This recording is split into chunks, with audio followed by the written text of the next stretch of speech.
Yep, that's me. You're probably wondering how I ended up in this situation.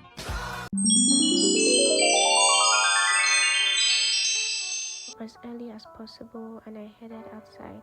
This was around 6 a.m. No single creature outside. Finally got a tricycle and I did not drag much with him because I wanted to get to Abuja as early as possible. Not because of anything, but because I do not like night journeys. I do not like traveling at night. And guys, this was around 6:40, 6:50, but nobody was still outside. As you can see, the road is very empty until I got to like around here before I started seeing people moving and stuff. You guys, the wideness of Kano City is crazy. Like, you can spend an hour or two going to an area like it's very very big, man. I was enjoying the morning air shower when we finally got to the park, and I did not understand what I was saying because this was not the park I told the guy to bring me to. So I boarded a different keke and I came to this park instead. Immediately I got there, you know how they used to do. This guy was just trying to persuade me to allow him to carry my bag. I told him no. I insisted because I know he's going to add charges to me. At first I entered Kano Line, but it was empty. I was alone and I wanted to get home early, so I left Kano Line to go and look for a normal car and enter. And luckily I found one and we started moving in no time. You guys, I fought with all my voice for the front seat because the driver was telling me that since I'm a girl, blah blah blah. I told him that no, I am going to sit in front and by the window, and that was exactly what happened. So we got outside Kano and our driver stopped the car to get something. Me, I was getting scared. I thought he was going to maybe go and plan how they are coming to come and kidnap us. But he came back, and our journey continued. So many things were running through my mind, so I just kept on praying and panicking. And I'm sure you know why. Anyway, I fell asleep and I woke up and we were already in Kaduna State. I was like, wow, this driver is really fast. Because tell me why this is just 10:15 a.m. and our driver already got us halfway through the journey.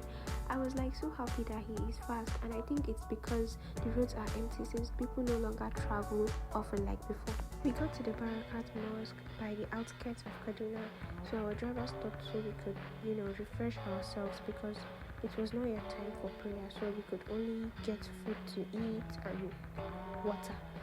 So I came to get suya from this man. I got suya of 1,000 naira and gurasa of 500 naira. I had water and drink in the car, so that is why I did not buy any. I entered this mosque so I could stretch my leg very well and also eat in peace. This meat was looking half done, but I was traveling on an empty stomach, so I did not even have time to complain. I was just eating. Not long after I started eating, somebody came to call me and I headed back to the car because our journey had to continue. I was making these faces because the driver and the person sitting beside me were like talking about their life experiences and they were just adding lies to it.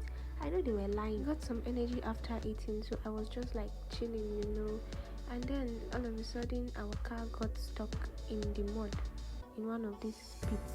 Many things were just happening on this road. At first we almost ran into a trailer and now this is happening. So the driver told the four men sitting at the back of the car to please step down and push the car so we could get released. This man liked taking risks. Look at the way he's driving behind a trailer comfortably, and he was speeding. Sometimes, I said I want to get home early. I did not say I want to get to heaven early. Thank you. And Kaduna is actually very wide, so because when we got here, I was thinking we were done with Kaduna. Unknown to me that there was still a long journey. I was just making faces on my camera when this old man beside me called his wife and he was like, "Hello, darling." I was like, "Hey, Hala, for whom will get darling?" No. It was actually cute because he's old and still in love. Lost all my energy. I just wanted to get home. I was like so tired of the whole journey. Although this was around like 12 p.m., the driver was quite fast. And in the blink of an eye, we were inside Abuja. We had to follow Gwarimpa Road because the other roads have hold up according to the driver. I was just happy here. My skin was even glowing out of joy. We got to Jabi Park and I was so tired, so I had to sit down inside the car to wait for the driver to finish untying all those things and gave me my box. I boarded a different car to get me to my destination. Omo, you guys will not believe what happened in this car. This driver did not allow me to sit down properly. He started moving and my abaya got rolled in his car tire. I was so pissed off. Abaya got torn so bad I had to even take it off. So pissed off, but nothing could be done. I didn't give him his money sharp. Finally got home and I was very, very, very tired. Bye guys.